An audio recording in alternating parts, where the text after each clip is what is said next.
दोस्तों, आज आप सुनेंगे सर आर्थर कॉनन डॉयल के प्रसिद्ध उपन्यास द हाउंड ऑफ बास्करविल का पहला भाग। शर्लॉक होम्स पूरी रात से जागा हुआ था। सुबह देर से सोकर उठने के बाद वो सीधे नाश्ते की टेबल के पास आकर बैठ गया। उससे कुछ दूरी पर कालीन पर खड़े हुए मैंने वो छड़ी उठाई जो पिछली रात हमारा मेहमान गलती से छोड़ गया था। उसकी लकड़ी बहुत ही बेहतरीन किस्म की थी, जिसे पेनांग लॉयर के नाम से जाना जाता है।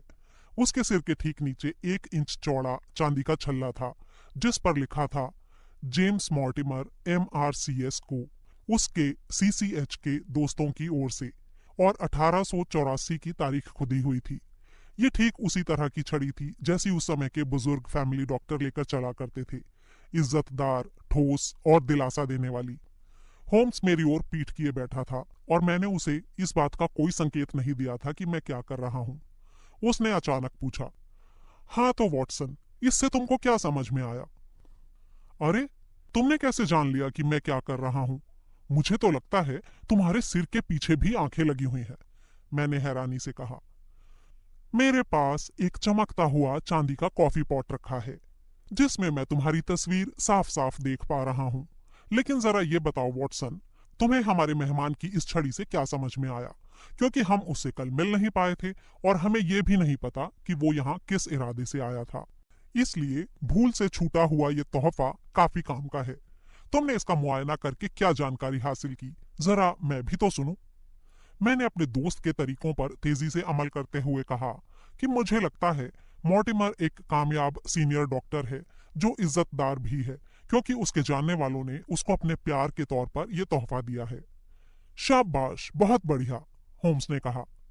मैंने अपनी बात जारी रखते हुए कहा, मुझे ऐसा लगता है कि इस बात की भी काफी संभावना है कि यह किसी गांव का डॉक्टर है और अपने मरीजों को देखने घर घर पैदल ही जाता है। क्योंकि ये छड़ी हालांकि शुरू में बड़ी खूबसूरत रही होगी, लेकिन ये इतनी ज्यादा रगड़ खा चुकी है कि मुझे नहीं लगता ये किसी शहरी डॉक्टर की छड़ी होगी। इसकी लोहे की मोटी मुंदरी घिस चुकी है और इसलिए ये जाहिर है कि वो इसको लेकर काफी पैदल चला होगा। और इसके अलावा इस पर लिखा है CCH के मित्रों की ओर से। इसका मतलब मेरे अंदाज से किसी हंट या शिकार से है, स्थानीय लोगों की कोई संस्था जिसके सदस्यों के ऑपरेशन में इसने मदद की होगी और जिसकी वजह से उन्होंने उसे ये छोटा सा तोहफा इनाम में दिया होगा। बहुत खूब वॉटसन, अपनी कुर्सी पीछे खिसकाते हुए होम्स ने कहा। फिर उसने छड़ी मेरे हाथ से ले ली और उसे गौर से कुछ मिनटों तक देखा। उसके चेहरे पर दिलचस्पी के भाव उभरे और उसने अपनी सिगरेट नीचे रख दी और छड़ी को खिड़की के पास ले जाकर उसको फिर से लेंस की मदद से बारीकी से देखने लगा। दिलचस्प है, हालांकि कुछ खास मालूम नहीं पड़ा। इस छड़ी से एक दो बातें तो समझ में आ रही हैं, इनसे हम कुछ नतीजे तो निकाल ही सकते हैं, उसने कहा। मैंने अपने आप को 30 मार्खा समझते हुए कहा, कहीं मैंने किसी जरूरी बात को नजरअंदाज तो नहीं कर दिया? मुझे डर है माय डियर वॉटसन कि एक दो को छोड़कर तुम्हारे बाकी सारे अनुमान गलत थे। ये बात ठीक है कि ये शख्स गांव में डॉक्टर है और काफी ज्यादा पैदल चलता है, लेकिन ये जरूरी नहीं है कि किसी डॉक्टर को कोई अस्पताल ही तोहफा देगा, कोई हंट संस्था नहीं।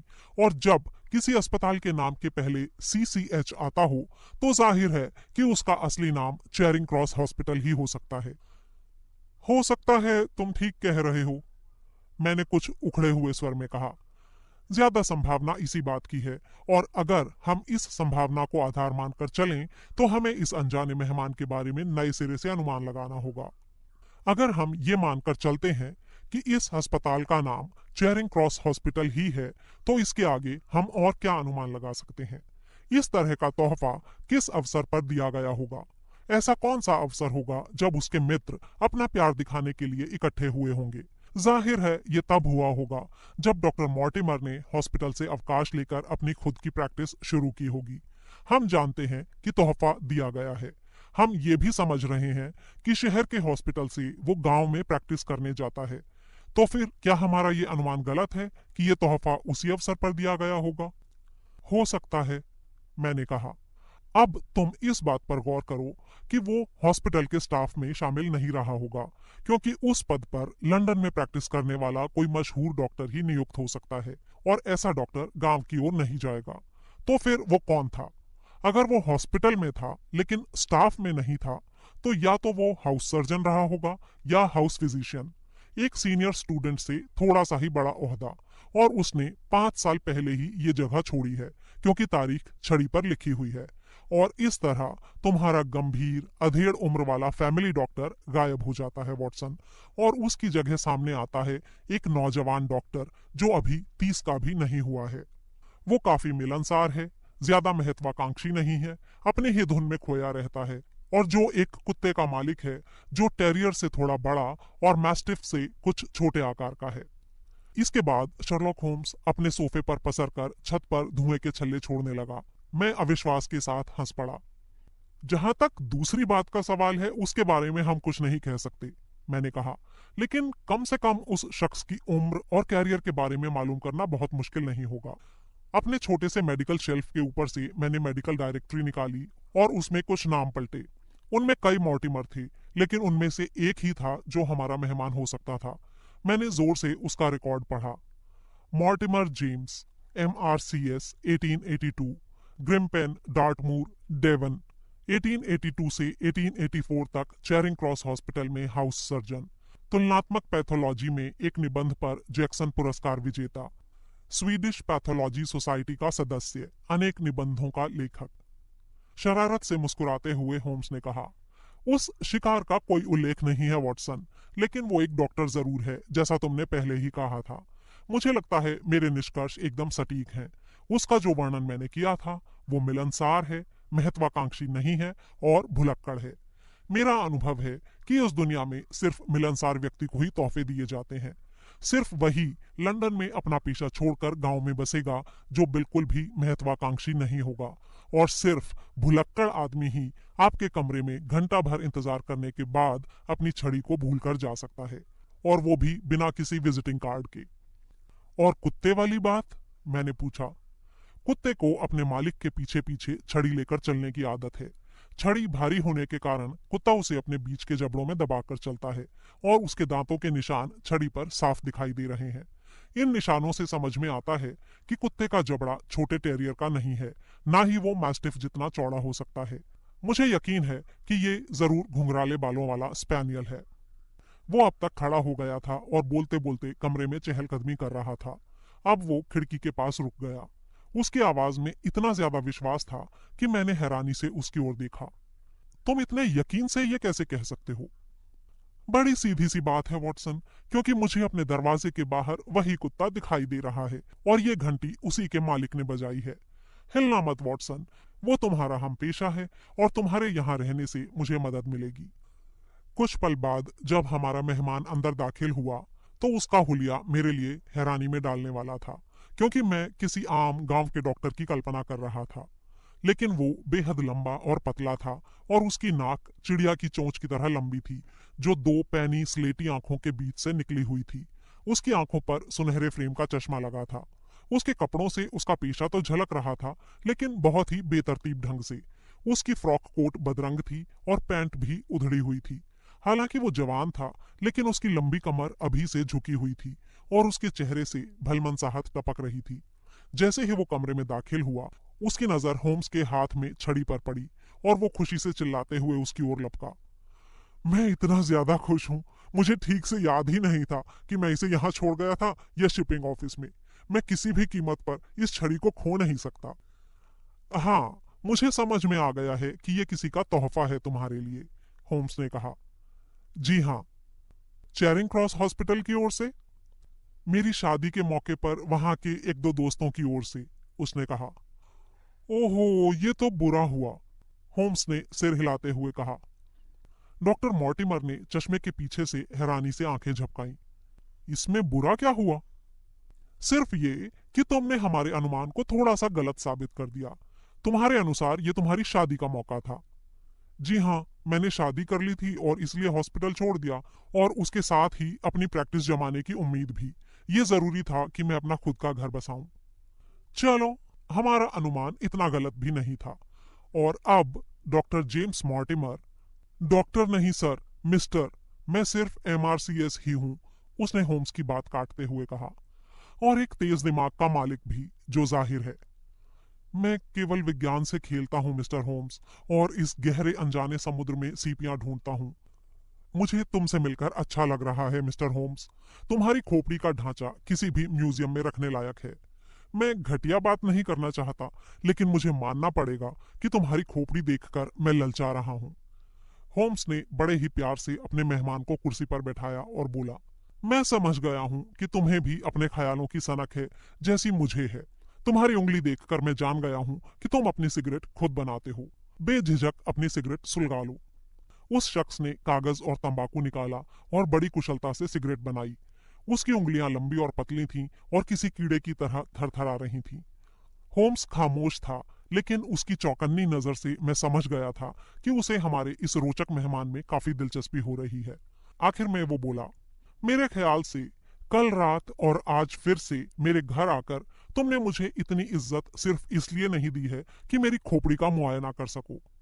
नहीं नहीं, ऐसी बात नहीं है, बल्कि मुझे खुशी है कि मुझे ऐसा करने का भी मौका मिला। मैं यहाँ इसलिए आया हूँ मिस्टर होम्स कि मैं अचानक एक बड़ी ही गंभीर और असाधारण समस्या से घिर गया हूँ। मैं जानता हूँ कि तुम यूरोप के दूसरे सबसे बड़े अपराध विशेषज्ञ हो। उसके इतना कहते ही होम्स बुरी तरह चिढ़ गया। अच्छा ऐसा? क्या मैं पूछ सकता हूँ कि पहले स्थान पर होने की इज्जत किसे दी गई है? किसी भी तेज वैज्ञानिक दिमाग वाले आदमी के मन में मिस्टर बार्टिलॉन का ही नाम आएगा, उसने कहा। तो फिर उसके पास ही क्यों नहीं चले जाते? अगर खाली वैज्ञानिक दिमाग की बात होती तो मैं वहीं जाता, लेकिन जब किसी प्रैक्टिकल दिमाग की बात उठती है तो ये माना जाता है कि तुम अपनी तरह के एक अकेले ही हो। कहीं मैंने अनजाने में तुम्हें... नहीं नहीं, कुछ खास नहीं, होम्स ने उसकी बात काटते हुए कहा। मेरे ख्याल से डॉक्टर मॉर्टिमर, समझदारी इसी में है कि बिना लाग लपेट के तुम साफ तौर पर मुझे बताओ कि तुम किस उलझन के लिए मेरी मदद लेने आए हो। जेम्स मॉर्टिमर ने कहा, मेरी जेब में एक पत्र है। हाँ, जब तुम कमरे में दाखिल हो रहे थे मैंने इस बात पर ध्यान दिया था, होम्स ने कहा। ये बहुत ही पुराना पत्र है। अगर ये नकली नहीं है तो 18वीं शताब्दी के शुरू का होगा। ये तुम कैसे कह सकते हो? मॉर्टिमर ने पूछा। जितनी देर तुम यहाँ खड़े बातचीत करते रहे हो, मैं उसकी 1-2 इंच की झलक पर गौर कर रहा था। बेकार से बेकार जानकार भी 10 सालों के भीतर के किसी भी पत्र की तारीख बता सकता है। इस विषय पर मेरा छोटा सा लेख तुमने पढ़ा होगा। मुझे लगता है कि ये 1730 का है। डॉक्टर मॉर्टिमर ने अपनी ऊपर की जेब से पत्र निकालते हुए कहा, सही सन 1742 है। ये खानदानी कागज सर चार्ल्स बैस्करविल ने मेरे हवाले किया था, जिसकी अचानक और दुखद मौत ने करीब 3 महीने पहले डेवनशर में इतनी हलचल पैदा कर दी थी। मैं कह सकता हूँ कि मैं उसका करीबी दोस्त भी था और डॉक्टर भी। वो बहुत ही अड़ियल किस्म का इंसान था और मेरी तरह वास्तविकता में डूबा हुआ, लेकिन फिर भी उसने इस पत्र को गंभीरता से लिया और उस अंत के लिए तैयार था जो उसका हुआ। होम्स ने पत्र को लेने के लिए अपना हाथ आगे किया और उसे अपने घुटनों पर फैला लिया। फिर वो बोला, वॉटसन, जरा गौर करो कि कहीं अक्षर लंबे हैं और कहीं छोटे। इसी से मैं इसका सन तय कर पाया था। मैंने उसके कंधे के ऊपर से बदरंग कागज और धूमिल लिपि को देखा। उसके ऊपर लिखा था बास्करविल हॉल और नीचे बड़ी बड़ी लिखावट में 1742। ये कुछ बताने की कोशिश की जा रही लगती है। जी हाँ, ये बास्करविल खानदान में पीढ़ियों से चली आ रही एक कहानी पर आधारित है। लेकिन मेरे ख्याल से तुम किसी आधुनिक बात पर मुझसे सलाह लेने आए हो, होम्स ने कहा। बिल्कुल आधुनिक। ये एक ऐसा मसला है जिसे 24 घंटों के अंदर सुलझाना होगा। पर यह पत्र तो बहुत छोटा सा है और मसले से इसका गहरा संबंध है। तुम कहो तो मैं इसे पढ़कर सुनाता हूँ। होम्स अपने दोनों हाथों की उंगलियों के पोरों को जोड़कर आंखें बंद करके तटस्थ भाव से कुर्सी पर पसर गया। डॉक्टर मॉर्टिमर ने हस्तलिपि को रोशनी की तरफ किया और ऊंची आवाज में ये अजीबोगरीब किस्सा पढ़ने लगा। किस्सा इस तरह था। बैस्करविल के शिकारी कुत्ते के बारे में तरह तरह के नजरिए हैं, लेकिन क्योंकि मैं ह्यूगो बैस्करविल का सीधा वंशज हूँ और क्योंकि मैंने ये किस्सा अपने पिता से सुना था जैसा उन्होंने अपने पिता से, इसलिए मैंने विश्वास के साथ इसका यहाँ बखान किया है कि यही असली घटना थी। और मेरे बेटों, मैं चाहता हूँ कि तुम लोगों को ये विश्वास रहे कि जो ऊपरी इंसाफ पाप को सजा देता है, वही दया भाव से पाप को माफ भी कर सकता है। कोई भी शाप इतना भारी नहीं हो सकता जो प्रार्थना और क्षमा याचना से दूर न किया जा सके। तो फिर इस कहानी से सब लोग ये शिक्षा लो कि बीती करतूतों का फल भुगतने से डरना नहीं चाहिए, बल्कि आगे के लिए ध्यान रखना चाहिए कि जिन नापाक हरकतों की वजह से परिवार को इतनी तकलीफ पहुंची है, वे फिर से दोहराकर हम अपना बेड़ा गर्क ना करें। तुम सब ये जान लो कि ग्रेट रेबेलियन के समय बैस्करविल की जायदाद का मालिक ह्यूगो बैस्करविल था। ये कहना अतिशयोक्ति नहीं होगी कि वो बहुत ही अय्याश और पापी था। उसको पड़ोसी माफ भी कर देते क्योंकि उस इलाके में कोई भी संत नहीं था, लेकिन साथ ही साथ वो दुष्ट भी था।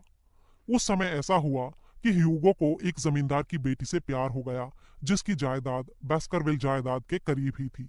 लेकिन वो युवती बहुत ही चरित्रवान थी और इसको नजरअंदाज कर देती क्योंकि उसे ह्यूगो की बुरी आदतों से डर लगता था। एक दिन ये ह्यूगो अपने 5-6 अय्याश दोस्तों के साथ उस युवती के घर जा धमका और उसे उठाकर ले गया। उस वक्त युवती के पिता और भाई घर पर नहीं थे और ये बात ह्यूगो अच्छी तरह जानता था। जब वे लोग उसे अपने यहाँ लाए तो उन्होंने उसे ऊपर के कमरे में रख दिया। ह्यूगो और उसके दोस्त हर रात की तरह अय्याशी करने लगे। अब ऊपर के कमरे में बैठी उस बेचारी युवती के तब होश उड़ गए जब उसके कानों में चिल्लाने और भद्दी गालियों की आवाजें पड़ी, क्योंकि कहा जाता था कि जब ह्यूगो नशे में धुत होता था तो उसके मुंह से निकली बात सुनकर अच्छे अच्छों के होश उड़ जाते थे। आखिर में वो इतना डर गई कि उसने वो कर डाला जो बहादुर से बहादुर आदमी भी करने से डरता है। वो दक्षिणी दीवार को ढकने वाली बेल के सहारे नीचे उतरी और सुनसान इलाके से होती हुई अपने घर की ओर भागी, जो करीब 10 किलोमीटर की दूरी पर था। उसके कुछ ही देर के बाद ह्यूगो अपने मेहमानों को नीचे छोड़कर खाना पीना और बहुत सी बुरी चीजें लेकर अपने कैदी के पास गया। वहां जाकर उसने देखा कि पिंजरा खाली है और चिड़िया उड़ चुकी है। तब मानो उस पर भूत सवार हो गया। वो नीचे दौड़ा और मेज से शराब की सुराहियां और मांस की तश्तरियां उठाकर फेंक दी और सभी दोस्तों के सामने चिल्लाकर बोला कि अगर उसे वो बदचलन महिला मिल जाए तो वो आज ही रात अपना शरीर शैतान के हवाले कर देगा। ये सुनकर सभी अय्याश दोस्त मुंह खोले उसका गुस्सा देखते रह गए। एक जो उनमें सबसे ज्यादा दुष्ट और नशे में धुत था, उसने सलाह दी कि उस औरत के पीछे शिकारी कुत्ते छोड़ दिए जाएं। ह्यूगो घर के बाहर दौड़ा और अपने साइसों से चिल्लाकर बोला कि वे उसके घोड़े की काठी कस दें और कुत्तों को खोल दें। फिर उसने कुत्तों को युवती का रुमाल सुंघा दिया और चांदनी रात में गुस्से में गुर्राता हुआ घोड़े को लेकर भागा। कुछ देर तक तो उसके बाकी दोस्त हक्के बक्के खड़े रहे, क्योंकि जो कुछ इतनी तेजी से उनके सामने घटा था उसे वे अचानक समझ नहीं पाए। पर फिर उनको होश आया कि अब उस इलाके में कितना संगीन जुर्म होने जा रहा है। फिर तो चारों तरफ हलचल मच गई। कोई अपने पिस्तौल संभाल रहा था, कोई अपने घोड़ों को पुकार रहा था और कुछ और शराब की फरमाइश कर रहे थे। कुछ देर बाद उनकी अक्ल वापस आई और वे सभी अपने अपने घोड़ों को दौड़ाने लगे। ऊपर से चांद उनके ऊपर रोशनी बिखेर रहा था और वे साथ साथ दौड़े जा रहे थे उस दिशा में जिसमें उन्हें अंदाजा था कि युवती गई होगी। वे करीब 1 किलोमीटर ही आगे बढ़े होंगे कि उन्हें एक चरवाहा मिला। उन्होंने उससे पूछा कि कहीं उसने किसी को देखा तो नहीं, और कहा जाता है कि वो चरवाहा डर के मारे इतना पागल सा हो गया था कि उसके मुंह से आवाज नहीं निकल रही थी। पर आखिर में उसने बताया कि उसने उस दुखी लड़की को देखा था और शिकारी कुत्ते उसका पीछा कर रहे थे। उसने ये भी कहा कि उसके बाद उसने ह्यूगो बैस्करविल को अपने काले घोड़े को दौड़ाते हुए वहां से गुजरते देखा। उसके पीछे चुपचाप एक ऐसा भयानक कुत्ता भाग रहा था जो जीवन में कभी भी मेरे पीछे ना भागे। वो ऐसा था मानो सीधा नरक से आया कोई प्राणी हो। उन नशेड़ी अय्याशों ने चरवाहे को गालियां दी और आगे बढ़ गए, पर तभी अचानक उनका खून जम गया, क्योंकि उन्होंने देखा कि काला घोड़ा उनकी ओर दौड़ा आ रहा है। उसके मुंह से झाग निकल रहा था और वो खाली काठी लिए उनके पास से गुजरते हुए आगे निकल गया। फिर भी वे सभी डर के मारे एक दूसरे के साथ साथ आगे बढ़ते गए। हालांकि उनमें से कोई भी अगर अकेला होता तो लौट जाता और आगे जाने की हिम्मत नहीं करता। इस तरह धीरे धीरे चलते हुए आखिर में वे शिकारी कुत्तों तक जा पहुंचे। ये सारे कुत्ते अपनी बहादुरी और नस्ल की वजह से मशहूर थे। फिर भी उस समय वे झुंड बनाकर एक गहरी ढलान की ओर मुंह करके अजीब से स्वर में किकिया रहे थे। उनमें से कुछ दुम दबाकर वहां से खिसकने की कोशिश कर रहे थे और कुछ कुत्ते फटी फटी आंखों से नीचे की घाटी की ओर देख रहे थे। ह्यूगो के दोस्तों का झुंड वहीं पर रुक गया। अब तक उनका नशा काफी हद तक काफूर हो गया था। उनमें से ज्यादातर आगे बढ़ने की हिम्मत नहीं कर रहे थे।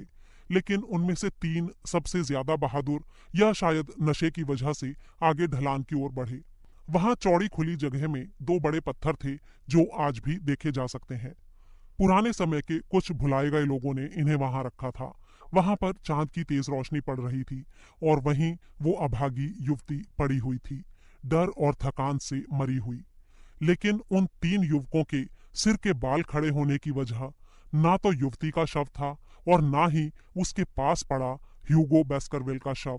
अचानक उनके दिलों के दहल जाने और खून के जम जाने का कारण था ह्यूगो के शव के पास उसके गले पर दांत गड़ाए खड़ा एक भयानक प्राणी, बड़ा और काला, जिसकी आकृति तो शिकारी कुत्ते की थी, लेकिन वो इंसान द्वारा देखे गए किसी भी शिकारी कुत्ते से ज्यादा बड़ा था।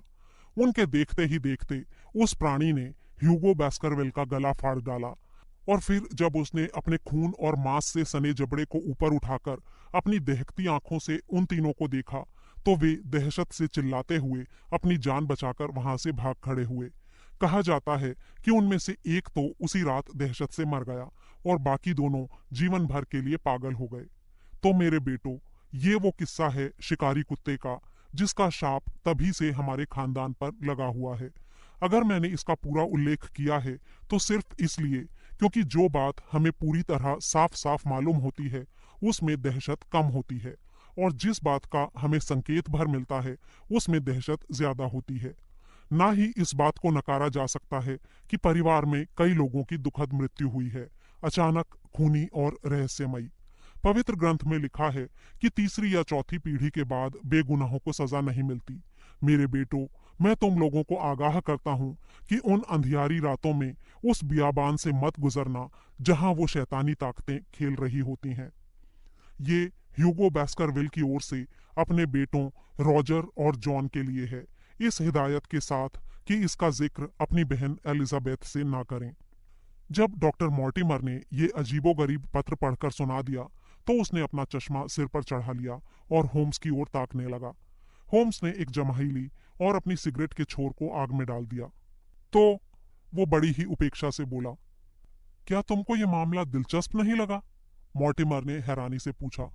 जो लोग परी कथाओं में दिलचस्पी रखते हैं उन्हें शायद लगे, होम्स ने कहा।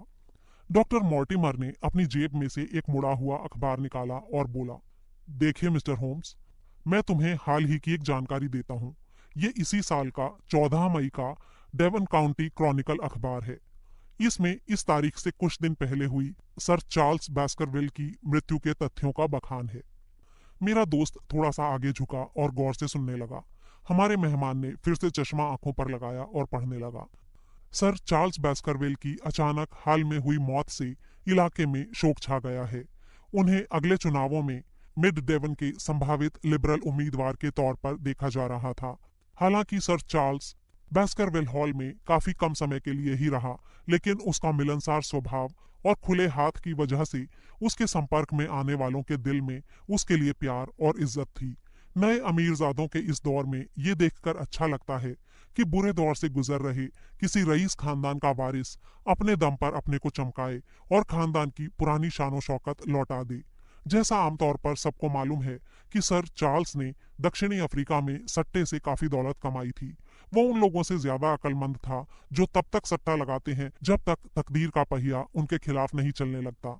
जब उसने काफी दौलत कमा ली तो वो और ज्यादा लालच में नहीं पड़ा और उस पैसे को लेकर इंग्लैंड लौट आया। बेस्करविल हॉल में रहते हुए उसे 2 ही साल हुए थे और सबको मालूम है कि उसने विकास की कितनी योजनाएं शुरू की थीं जो उसकी मौत की वजह से अब रुक गई हैं। वो खुद बेऔलाद था और उसने ये ऐलान कर रखा था कि उसके जीवन काल में उसका पूरा इलाका उसकी अच्छी योजनाओं का फायदा उठाए। उसकी अचानक मौत से कई लोग बहुत दुखी हुए होंगे। इस अखबार में उसके दान के चर्चे अक्सर छपते रहते थे। सर चार्ल्स की मौत से जुड़े हालातों को शक के दायरे से बाहर नहीं माना जा सकता, लेकिन कम से कम उन अफवाहों को दबाने के लिए काफी कोशिशें की गई हैं जो स्थानीय अंधविश्वास की वजह से फैली हैं। इस मौत को हत्या समझने की कोई वजह नहीं है, ना ही इसे अस्वाभाविक मौत का दर्जा दिया जा सकता है। सर चार्ल्स विधुर था और ऐसा इंसान जो कुछ हद तक सनकी भी था। अपनी बेशुमार दौलत के बावजूद उसका रहन सहन, खान पान और दिनचर्या सामान्य थे। बैस्करविल हॉल में उसके मददगारों में बैरीमोर नाम का एक शादीशुदा जोड़ा था, जिसमें पति बटलर था और पत्नी हाउसकीपर। उनकी गवाही, जो कई दूसरे मित्रों की गवाही से मेल खाती थी, ये दिखाती है कि सर चार्ल्स की तबीयत कुछ समय से खराब थी और उसकी रंगत में बदलाव, सांस फूलने और घबराहट और डिप्रेशन के दौरों की वजह से लग रहा था कि उसको दिल की बीमारी हो गई है। मृतक के डॉक्टर और मित्र डॉक्टर जेम्स मॉर्टिमर ने भी यही गवाही दी है। इस केस के हालात बिल्कुल मामूली हैं। रात को सोने से पहले सर चार्ल्स बैस्करविल को बैस्करविल हॉल की मशहूर यूएलई में टहलने की आदत थी। बैरीमोर दंपत्ति की गवाही के अनुसार पता चला है कि मृतक की ये रोज की आदत थी। 4 मई को सर चार्ल्स ने अगले दिन लंदन जाने का अपना इरादा जाहिर किया और बैरीमोर से सामान बांधने को कहा था। उस रात भी वो रोज की तरह टहलने गया था, जिस दौरान उसे सिगार पीने की आदत थी। उसके बाद वो कभी लौटकर नहीं आया। 12 बजे बैरीमोर ने देखा कि हॉल का दरवाजा अभी भी खुला था। वो चौकन्ना हो गया और लालटेन जलाकर अपने मालिक की खोज में निकल गया। पूरा दिन बारिश होती रही थी और सर चार्ल्स के पैरों के निशान साफ दिखाई दे रहे थे। इस रास्ते में आधी दूरी पर एक छोटा सा गेट है जो सुनसान इलाके में खुलता है। वहां उसे कुछ ऐसे संकेत मिले जिनसे पता चला कि सर चार्ल्स वहां कुछ देर के लिए खड़ा रहा था। फिर वो आगे बढ़ा और थोड़ी दूर पर उसकी लाश पड़ी मिली। एक बात जो बैरीमोर की गवाही से साफ नहीं हुई है, वो ये है कि उसके मालिक के पैरों के निशानों में छोटे गेट से गुजरने के बाद कुछ बदलाव आ गया था और वो पंजों के बल चल रहा था। घोड़ों की खरीद फरोख्त करने वाला मर्फी नाम का खाना बदोश उस समय वहां से कुछ ही दूरी पर था, लेकिन उस समय मर्फी नशे में धुत था। उसका कहना है कि उसने चिल्लाने की कुछ आवाजें सुनी थीं, पर उसे ये समझ में नहीं आया कि ये आवाजें किस ओर से आ रही हैं। सर चार्ल्स के शरीर पर चोट के निशान नहीं थे और हालांकि डॉक्टर के अनुसार उसका चेहरा काफी विकृत हो गया था, इतना ज्यादा कि शुरू में डॉक्टर मॉर्टिमर ये मानने के लिए तैयार ही नहीं था कि उसके सामने पड़ा शव उसके दोस्त और मरीज का ही है। ये बताया गया कि इस तरह की विकृति दिल के दौरे से हुई मौत के मामलों में कभी कभी हो जाती है। पोस्टमार्टम की रिपोर्ट में भी यही बात सामने आई। ये अच्छा ही हुआ, क्योंकि जाहिर है कि ये बहुत जरूरी है कि सर चार्ल्स का वारिस हॉल ही में रहे और वो उन सभी नेक कामों को आगे बढ़ाए जिनमें उनकी मौत के कारण रुकावट आ गई थी। अगर रिपोर्ट से ये नहीं मालूम पड़ता कि मौत स्वाभाविक कारणों से ही हुई थी, किसी और वजह से नहीं, तो बैस्करविल हॉल के लिए किसी भी किराएदार का मिलना मुश्किल था। ये माना जाता है कि अगर वो अब भी जीवित है तो मिस्टर हेनरी बैस्करविल मृतक का सबसे नजदीकी रिश्तेदार है, क्योंकि वो सर चार्ल्स बैस्करविल के छोटे भाई का बेटा है। उस युवक के बारे में सबको मालूम था कि वो अमेरिका में है और उसकी खोज की जा रही है ताकि उसे इस घटना के बारे में बताया जा सके। खबर पूरी हो जाने के बाद डॉक्टर मॉर्टिमर ने उस कागज को फिर से मोड़कर अपनी जेब में रख लिया। मिस्टर होम्स, सर चार्ल्स बैस्करविल की मौत के सिलसिले में इन बातों का खुलासा हुआ है। होम्स ने कहा, मुझे तुम्हारा शुक्रिया करना चाहिए। तुमने मुझे इतने दिलचस्प केस की जानकारी दी। मैंने उस समय अखबारों में कुछ पढ़ा था, लेकिन तब मैं एक दूसरे केस में उलझा हुआ था जो वेटिकन से जुड़ा था, और पोप की वजह से मैं दूसरे दिलचस्प इंग्लिश केसों की ओर ध्यान नहीं दे पाया। तुम्हारे कहने के अनुसार इस लेख में सारी जानकारी दी गई है।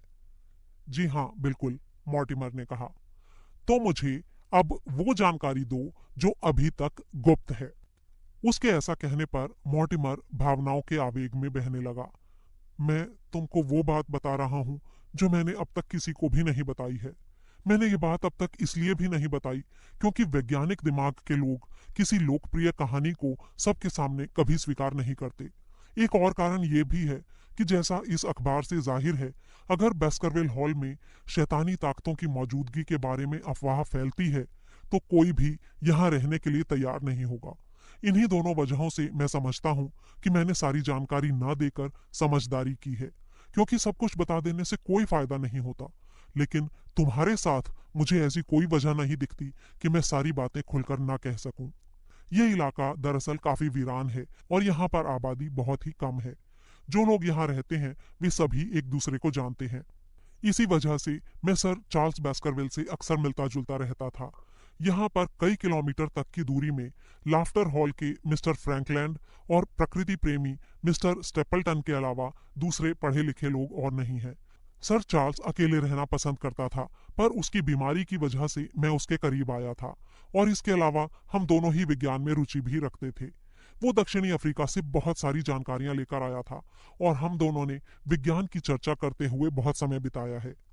पिछले कुछ महीनों से मुझे ये साफ दिखाई दे रहा था कि सर चार्ल्स को बहुत ज्यादा घबराहट रहने लगी थी। ये जो कहानी मैंने पढ़कर सुनाई है, वो उसने अपने दिल से लगा ली थी। इतनी ज्यादा कि हालांकि वो अपने इलाके में तो टहलता था, पर किसी भी कीमत पर रात के वक्त बाहर नहीं जाता था। तुम यकीन नहीं करोगे होम्स, पर उसको पूरा यकीन था कि उसके परिवार पर कोई बला आने वाली है, और अपने बाप दादों की मौत की वजह की जानकारी से उसे कोई तसल्ली नहीं मिलती थी। उसे हमेशा ये डर रहता था कि उसके इर्द गिर्द कोई शैतानी ताकत है जो उसकी भी जान ले लेगी। कई बार उसने मुझसे पूछा था कि रात के वक्त बाहर घूमते समय क्या मैंने किसी विचित्र प्राणी या कुत्तों के रोने की आवाज सुनी थी। ये प्रश्न उसने मुझसे कई बार पूछा था, और हर बार उसकी आवाज में बौखलाहट होती थी। इस दुखद घटना के 3 हफ्ते पहले मुझे याद है कि मैं शाम के वक्त उसके घर ड्राइव करके गया था। वो हॉल के दरवाजे पर ही था।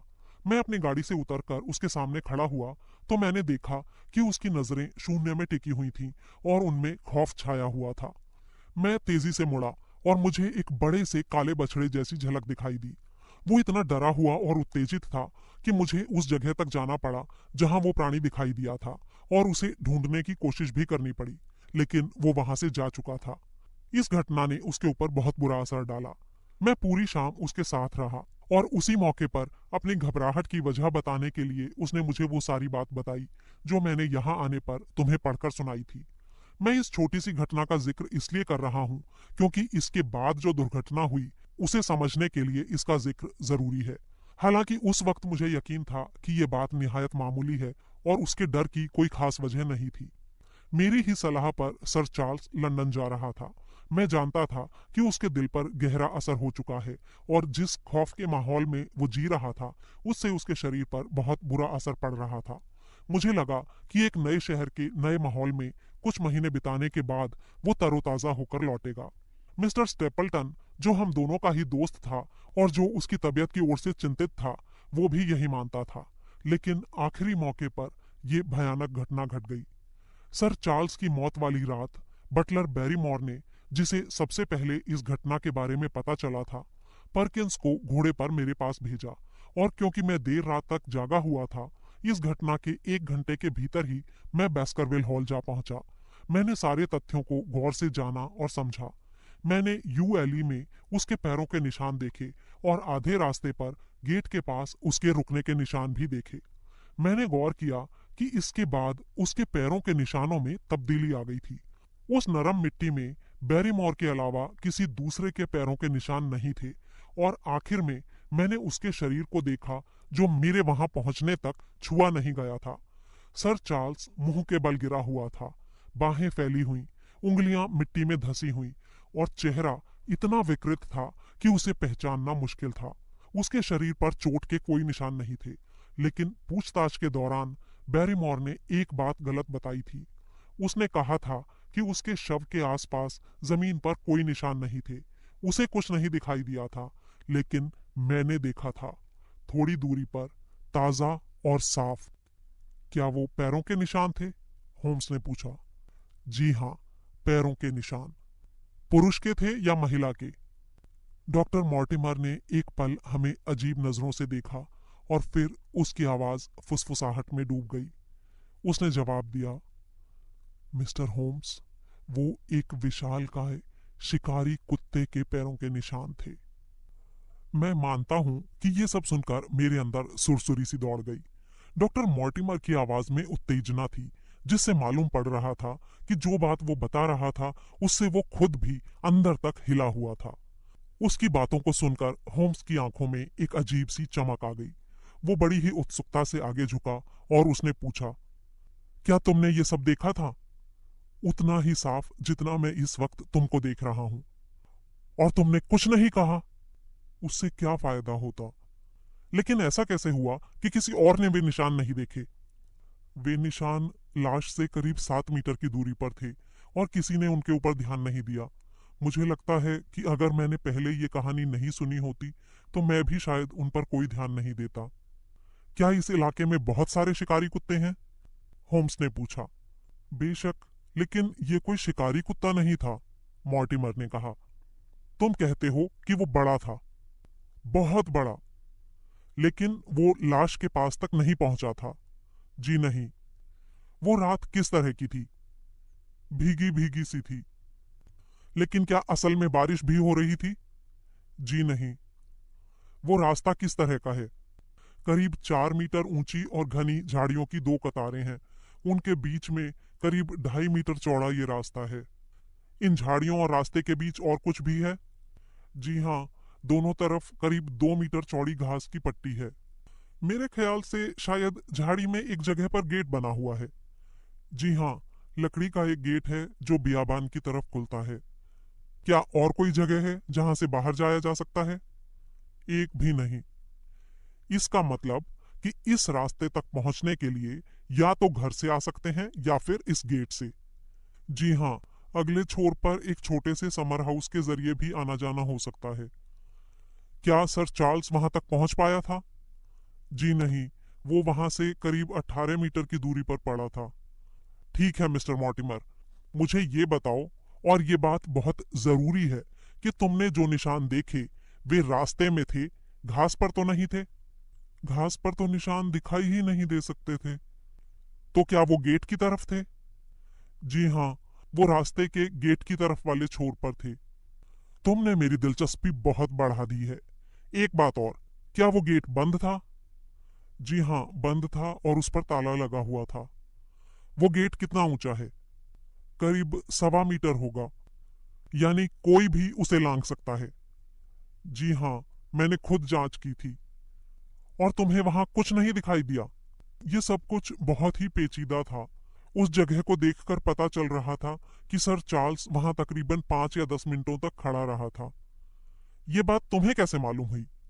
क्योंकि उसकी सिगार से उस जगह 2 बार राख गिरी हुई थी। बहुत खूब। ये हमारा ही साथी है वॉटसन, हमारे दिल के बिल्कुल करीब। और निशान? उस छोटी सी जगह में उसने अपने ही निशान छोड़ रखे थे मिस्टर होम्स।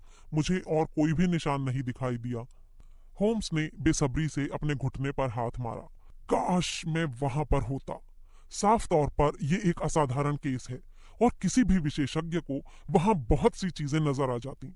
जिस रास्ते में मैंने इतना कुछ भांपा है वो बारिश की वजह से पूरा धुल चुका है और ऊपर से दूसरे किसानों के कौतूहल की वजह से भी सब कुछ साफ हो गया है। ओ डॉक्टर मॉर्टिमर, तुमने मुझे फौरन क्यों नहीं बुलाया? तुमको इस बात का जवाब देना ही होगा। बगैर और लोगों के सामने इस बात का खुलासा किए मैं तुम्हें नहीं बुला सकता था होम्स, और मैंने पहले ही इस बात की वजह बता दी है। और फिर तुम हिचक क्यों रहे हो?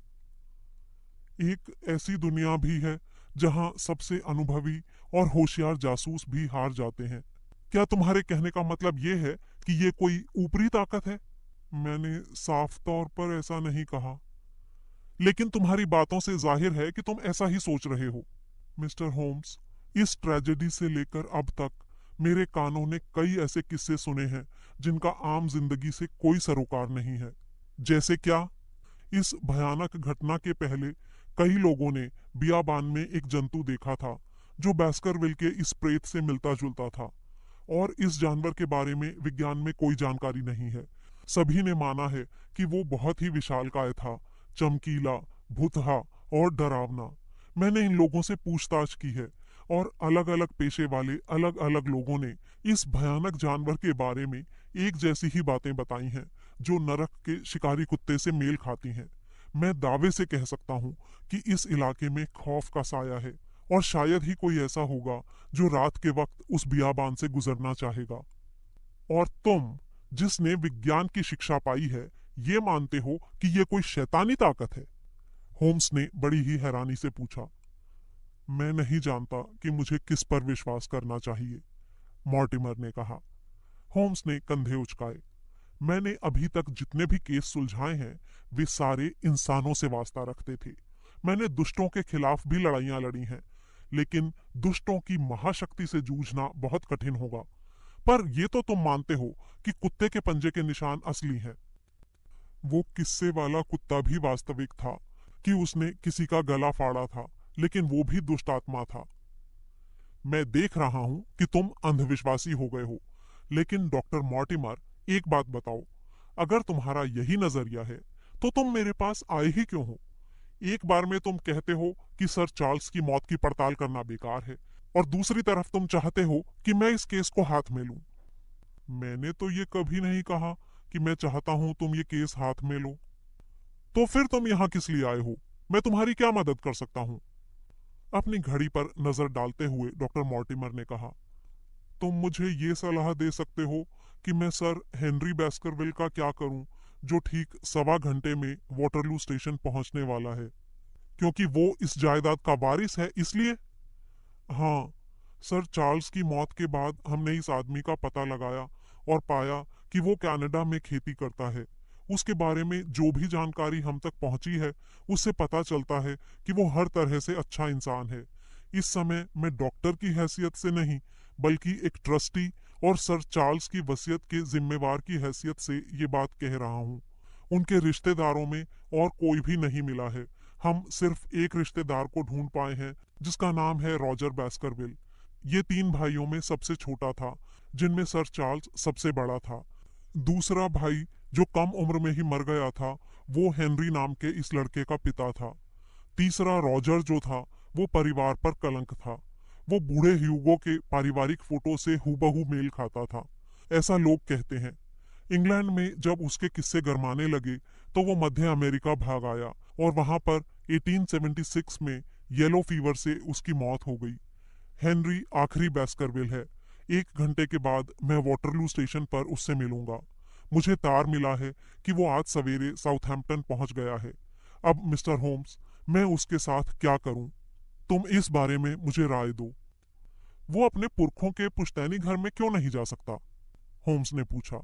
ये स्वाभाविक लगता है, लेकिन जरा गौर करो कि जो भी बैस्करविल जाता है वो मौत का शिकार हो जाता है।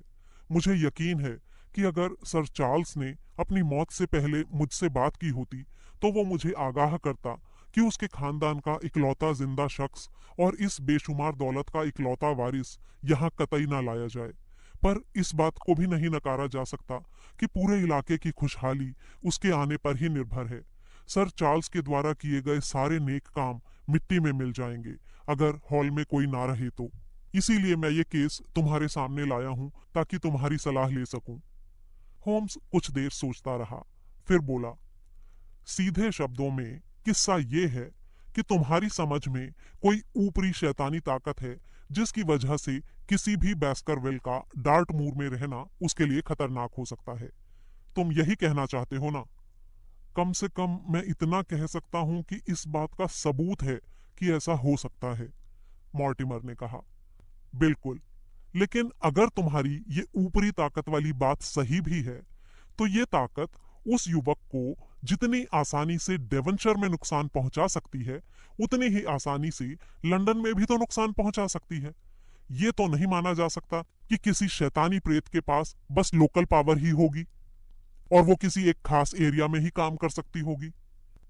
मिस्टर होम्स, तुम इस बात को मजाक में ले रहे हो। अगर तुम इन ताकतों के बारे में जानते तो शायद ऐसा नहीं कहते।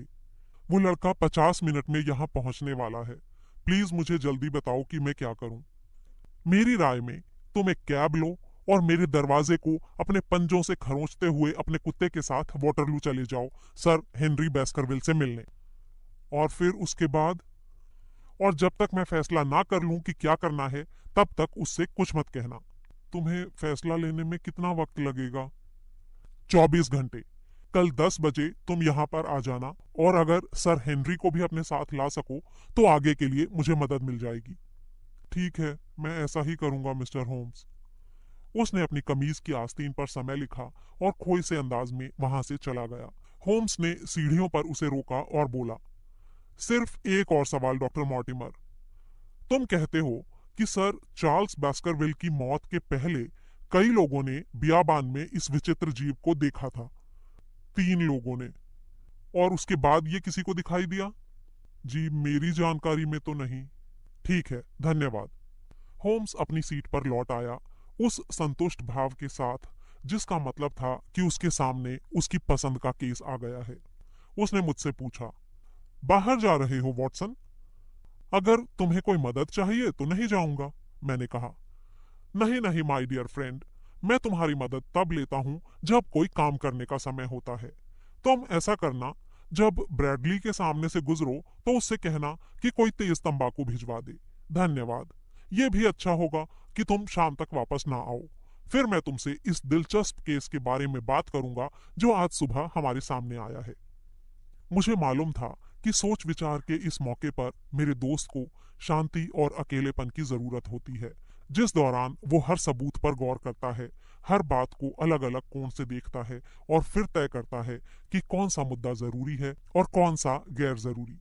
इसलिए मैंने सारा दिन अपने क्लब में बिताया और शाम तक बेकर स्ट्रीट नहीं लौटा। करीब 9 बज रहे थे जब मैं फिर से बैठक में पहुंचा। दरवाजा खोलते समय मेरे मन में पहला ख्याल आया कि शायद आग लग गई है, क्योंकि कमरे में इतना धुआं फैला हुआ था कि मेज पर रखी लैंप की रोशनी भी धुंधली लग रही थी। लेकिन जब मैं अंदर गया तो मेरी घबराहट दूर हो गई, क्योंकि तीखे तंबाकू के धुएं से मेरे गले में खराश सी हुई और मैं खांसने लगा। इस धुंधलेपन में मैंने होम्स को देखा, जो अपना ड्रेसिंग गाउन पहने, होठों के बीच काला पाइप दबाए अपनी आराम कुर्सी पर लेटा हुआ था। उसके इर्द गिर्द कागज के बहुत से टुकड़े पड़े थे। मुझे खांसते देख उसने पूछा, क्या तुम्हें सर्दी लग गई वॉटसन? जी नहीं, यहाँ का जहरीला माहौल इस खांसी की वजह है, मैंने कहा। हाँ, लगता तो है कि धुआं काफी ज्यादा हो गया है। ज्यादा? बर्दाश्त नहीं हो रहा। तो फिर खिड़की खोल दो। मैंने आगे बढ़कर खिड़की खोल दी। होम्स ने फिर से कहा, तुम्हारे जाने के बाद मैंने इस इलाके का नक्शा मंगवाया और मेरे ख्याल सारा दिन उस पर मंडराते रहे हैं। मुझे ये बताने में खुशी हो रही है कि मुझे सब कुछ ढूंढने में जरा भी परेशानी नहीं हुई। उसने नक्शे का एक हिस्सा खोलकर अपने घुटनों पर फैला दिया और बोला, ये वो इलाका है जिसका हमसे सरोकार है। बीच में ये बैस्करविल हॉल है और इसके चारों ओर जंगल है। मेरे ख्याल से यूएली बियाबान में इस लकीर के दाएं हिस्से पर होगी। इमारतों का ये निशान ग्रिम्पेन नाम का छोटा सा गांव है, जहां हमारे दोस्त डॉक्टर मॉर्टिमर का हेडक्वार्टर है। करीब 4 किलोमीटर के दायरे में, जैसे कि तुम देख सकते हो, बस इक्के दुक्के रिहायशी मकान ही है। ये है लाफ्टर हॉल जिसका उसने जिक्र किया था। एक घर यहाँ है जो शायद स्टेपल्टन का घर है। ये 2 फार्म हाउस हैं। फिर करीब 22 किलोमीटर की दूरी पर प्रिंस टाउन की जेल है। इन इक्के दुक्के घरों के इर्द गिर्द और आसपास है बेजान सुनसान बियाबान। तो इस स्टेज पर यह दुख भरी कहानी खेली गई है और हम शायद एक और ट्रेजेडी का इंतजार कर सकते हैं। ये तो काफी डरावनी जगह होगी, मैंने कहा। हाँ, अगर शैतान वाकई चाहता है कि वो इंसानों की दुनिया में दखल दे। तो क्या तुम भी शैतानी ताकतों में विश्वास रखते हो? मैंने हैरानी से पूछा। शैतान के एजेंट हाड़ मांस के बने नहीं हो सकते क्या? हमारे सामने सबसे पहले 2 सवाल हैं। पहला तो ये कि क्या वास्तव में कोई जुर्म हुआ है, और दूसरा ये कि आखिर वो जुर्म क्या था और कैसे किया गया। ये जरूर है कि अगर डॉक्टर मॉर्टिमर का अंदाजा सही है और हमारा पाला ऊपरी शैतानी ताकतों से पड़ा है, तो हम कुछ नहीं कर सकते। लेकिन उससे पहले हमें सारी बातों की जांच पड़ताल अच्छी तरह से करनी होगी। अगर तुम्हें बुरा ना लगे तो मैं ये खिड़की बंद करना चाहूंगा। अजीब सी बात है, लेकिन मेरे ख्याल से बंद माहौल में मैं ज्यादा ध्यान से सोच सकता हूँ। क्या तुमने इस केस पर गौर किया है? हाँ, आज सारा दिन मैं इसी के बारे में ही सोचता रहा। तो तुमको क्या लगता है? ये सब कुछ बहुत ही चकराने वाला है होम्स। हाँ, सही कहा तुमने। ये वाकई में अपने आप में अनोखा केस है। इसके बारे में बहुत सी बातें चौंकाने वाली हैं, जैसे कि पैरों के निशानों में बदलाव। इस बारे में तुम्हें क्या लगता है? मॉर्टिमर ने यह बताया था कि गली के उस हिस्से में वो शख्स पंजों के बल चल रहा था। उसने वही दोहराया जो जांच पड़ताल के वक्त किसी बेवकूफ ने कहा था, कोई भी गली में पंजों के बल क्यों चलेगा? होम्स ने कुछ चिढ़े हुए स्वर में कहा। तो फिर क्या? मुझे कुछ समझ नहीं आया। वो दौड़ रहा था वॉटसन, जान बचाने के लिए बेतहाशा दौड़ रहा था कि तभी उसे दिल का दौरा पड़ा और वो मुंह के बल गिरकर मर गया। लेकिन वो दौड़ क्यों रहा था?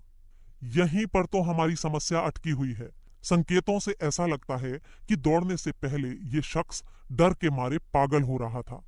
ये तुम कैसे कह सकते हो होम्स? मैं ये मानकर चल रहा हूं कि उसके खौफ की वो वजह उस बियाबान से आई होगी।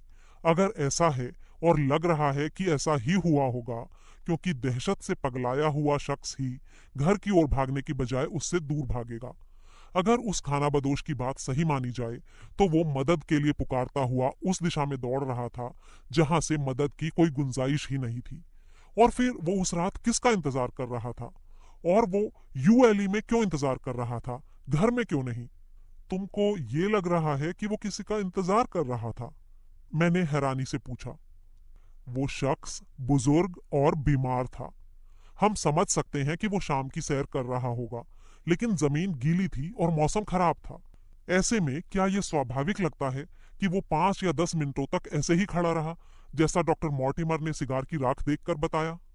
लेकिन क्या वो रोजाना शाम को बाहर जाता था? मैंने पूछा। मुझे नहीं लगता कि वो हर शाम उस गेट पर खड़ा होकर इंतजार करता होगा, बल्कि सबूत तो ये मिला है कि वो बियाबान से कतराता था। उस रात उसने वहां इंतजार किया। ये उसके लंदन जाने से पहले वाली रात थी। मामला साफ दिखाई देने लगा है, वॉटसन। क्या तुम मेरा वॉयलिन मुझे दे सकते हो? और अब हम इस मामले के बारे में नहीं सोचेंगे जब तक हम सुबह डॉक्टर मॉर्टिमर और सर हेनरी बैस्करविल से मिल नहीं लेते। इससे आगे की कहानी सुनने के लिए ऊपर बॉक्स में दिए गए लिंक पर क्लिक करें।